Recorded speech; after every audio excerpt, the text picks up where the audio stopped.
तो दोस्तों finally Kong series यहाँ पर आ चुकी है और इस पहले वीडियो में हम बात करेंगे कॉन्ग का फ्यूचर क्या हो सकता है। क्या उसकी हाइट बढ़ेगी, क्या वो और ज़्यादा पावरफुल होगा, क्या वो रेडिएशन एब्जॉर्ब करके कोई नई पावर्स को यहाँ पर अनलॉक करेगा, और यहाँ पर जो गॉडजिला एक्स कॉन्ग में जो बच्चे दिखाए गए थे क्या कॉन्ग उनको भी अडॉप्ट करने वाला है। इन सारी चीज़ों पर हम बात करेंगे इस वीडियो में।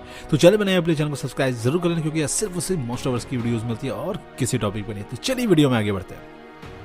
तो दोस्तों हम ये जानते हैं कि कॉन्ग अब हॉलो अर्थ का ऑफिशियली किंग बन चुका है और स्कार किंग को उसने हरा दिया है। तो स्कार किंग के पास जितने भी यहाँ पर उसकी जो आर्मी में जो मेंबर्स थे उसके सारे गुलाम थे। किसी ने भी मर्जी से उस आर्मी को ज्वाइन नहीं किया था, दो चार चापलूसों को छोड़ दे तो यहाँ पर जितने भी आर्मी के मेंबर्स थे दोस्तों सब यहाँ पर परेशान थे। ना उन्हें ढंग से खाना पीना मिलता था, बस उससे काम करवाया जा रहा था स्कार किंग।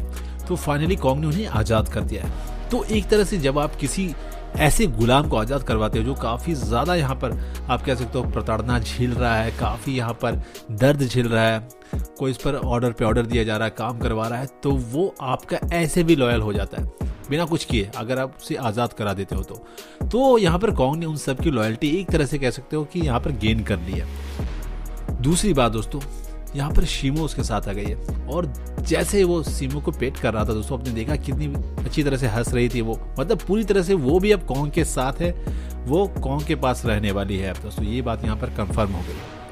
तो सुको भी देर से ही सही लेकिन अब वो कॉन्ग के साथ है।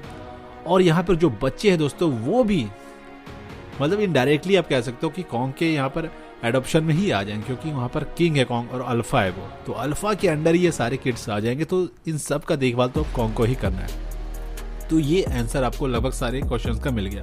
अब थोड़ी डिटेल में बात करते हैं कि हमने यहाँ पर देखा है कॉन्ग को जब वो स्कल आइलैंड पे था दोस्तों, तो उस समय तक उसकी हाइट जितनी बड़ी थी, ऑलमोस्ट जो स्कल आइलैंड पे हाइट थी उससे थोड़ी ज्यादा यहाँ पर सुको की हाइट है, जो कि हॉलो अर्थ में, और एज में काफी कम है वो उससे। तो ये बात तो कंफर्म है कि यहाँ एनर्जी रेडिएशन ज्यादा है जो एब्जॉर्ब कर रहा है सुको, जो स्कल आइलैंड पे काफी ज्यादा कम है।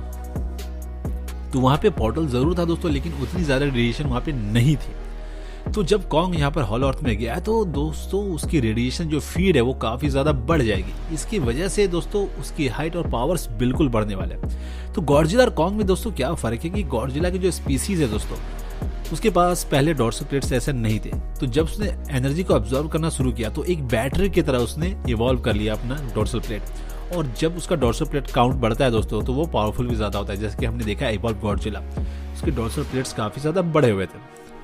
तो दोस्तों अब कॉन्ग जब हॉलो अर्थ में चला गया है उससे अच्छा खासा टाइम यहाँ पर होगा और अगली मूवी तक तो काफ़ी ज़्यादा समय उसे बीत जाएगा हॉलो अर्थ में। तो उस वक्त वो काफ़ी चीज़ें दोस्तों यहाँ पर अपनी बॉडी के अनलॉक करेगा।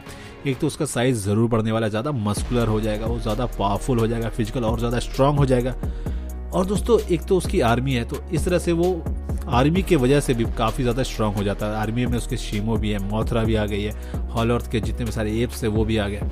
तो ये सब चीज़ें मिलकर उसे बहुत ज़्यादा पावरफुल बना देती है। तो रेडिएशन दोस्तों पहले क्या था, कॉन्ग बस खाने से ले सकता था। उस खाने में भी दोस्तों जो वो खाता था उसमें जो रेडिएशन है वो बहुत कम ही जाकर उसकी बॉडी में एब्जॉर्ब होती थी। अब तो वो ऐसी जगह पे दोस्तों जहाँ पे जो भी उसका खाना है उसमें हाई रेडिएशन होगी, ऊपर से रेडिएशन उसे बाहर से भी मिल रही है। तो इस वजह से और भी ज़्यादा वो ग्रो करेगा दोस्तों, बिल्कुल 100%, क्योंकि गॉडजिला अभी तक ग्रो कर रहा है तो इसलिए कॉन्ग भी ग्रो करेगा। अब रही बात थंडर पावर्स की दोस्तों, तो उसे अभी तक मिल जाना चाहिए था, लेकिन राइटर्स उसे नहीं देना चाहते। वो किसी को गॉडजिला के बराबर या फिर उसके आसपास नहीं आने देना चाहते। ये सिंपल सी बात है, किसी को बुरा लगे अच्छी लगे ये आपको भी पता है कि ये सच बात है। तो उन्होंने काफ़ी शर्तों के साथ यहाँ पर गॉडजिला का लाइसेंस दिया हुआ है लीजेंड्री को कि वो उसी में कोई इमोशन ना दिखाएं, उसे मार नहीं सकते और भी उसे मतलब डिफीट होते हुए ना दिखा सकते, ये सब शर्तों के साथ। इसीलिए गॉडजिला नहीं हारता है या फिर उसे कोई हरा नहीं पाता दोस्तों, उसके पीछे रीज़न ये है कि लाइसेंस की प्रॉब्लम, क्योंकि तो फिर अगली बार से लाइसेंस उन्हें देगा नहीं अगर वो इन सब चीज़ों को नहीं मानेंगे। तो ये सबको पता है दोस्तों लाइसेंस वाली बात। तो जैसा कि हम सब जानते हैं कि रेडिएशन कितनी ज़्यादा है, दो तरह के रेडिएशन हमें देखने को मिले हैं हॉलो अर्थ में। एक रेडिएशन दोस्तों आपको देखने को मिलती है थोड़ी गोल्डन एनर्जी है, और दूसरी हमें यहाँ पर ब्लू एनर्जी जो कि गॉडजिला यूज करता है। अगर कॉन्ग स्पीसीज या कॉन्ग ब्लू एनर्जी को एब्जॉर्ब करना सीख जाए दोस्तों तो वो बहुत ज़्यादा पावरफुल हो जाएगा और गॉडजिला लाइक स्ट्रेंथ उसके अंदर भी आ जाएगी।